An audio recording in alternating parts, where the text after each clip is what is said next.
So you've also said that probably Mary and Jesus were married, but that's not the most interesting part. The interesting part is what they represent that we've kind of misunderstood. Can you talk a little bit about how we kind of misunderstood the real message?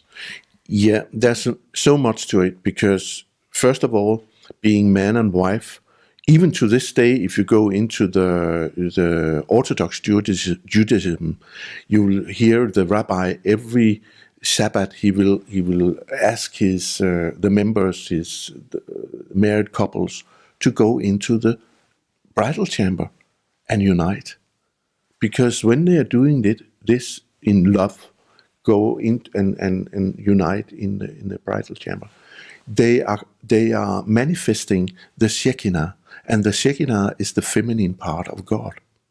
So you should know that when we go into the bridal chamber as man and wife, it's not just to scratch the itching, the sexual thing, but it has a spiritual side to it that we have completely forgotten. And you have to understand the Aramaic language when you read the New Testament to understand that that's what Jesus is talking about in the New Testament in so many places, where without the Aramaic understanding, we don't know nothing about what this is all about. So they are also all about what is the sexual, the eros, what is that representing? And that represents a spiritual path that only a man and woman can go together. And they must understand that if they enter the bridal chamber on equal footing and equal respect, they don't have to understand each other, but they have to respect each other, despite whatever they cannot understand with the other part.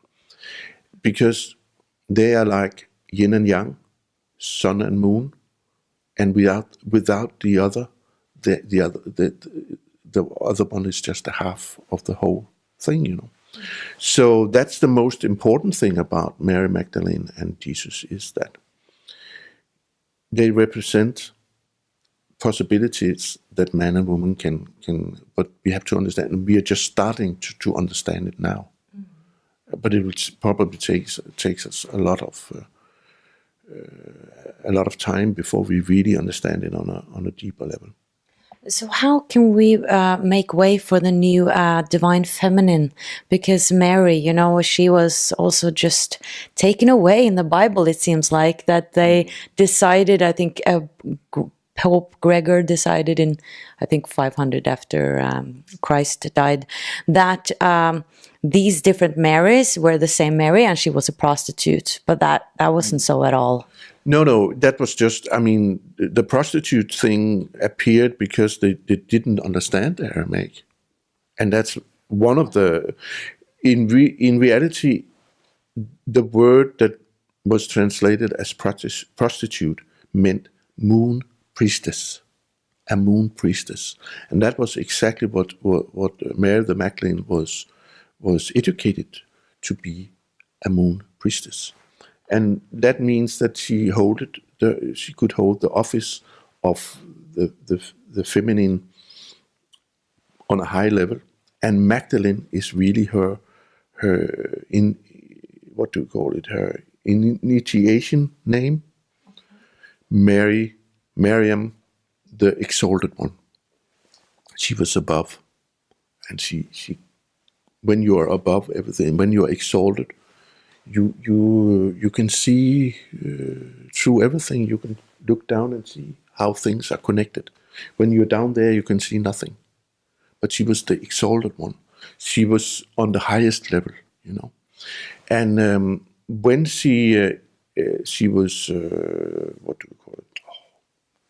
doing the oil thing on Jesus, anointed. When she anointed Jesus with the holy oil, he said in the New Testament, for this she must be remembered forever. It's in the New Testament. For what she did today, she must be remembered forever. And that means that by doing what she did, anointing Jesus, she really showed who she was. Because only one on equal footing with Jesus were allowed it to anoint him. So that meant if he was a prostitute, he must have been a thief. But he was, we can read that he was Jesus the Nazarene, Jesus the initiated one, the one who knew. Yes? So she was Mary the Magdalene, the exalted one. And they were both equal, right? Yes. So, how can we embrace the divine feminine today, and what is feminine energy to you? I mean, a lot of people think that really it's the equal respect of both the masculine and feminine coming together as one. That is the new feminine. Yeah, right. So it's not about the feminine coming and the masculine going away. It's about they both right. Joining the two together, and that exactly what Mary Magdalene is exponent of, that she can be, and really the modern woman in many ways are inheriting now, that she can be just both a mother and she can have a career, and she can, I mean, to be to combine the masculine clear thought and the feminine heart that can be compassionate. Combining these two in the bridal chamber, that is really it. That's the new feminine, as I see it. Interesting.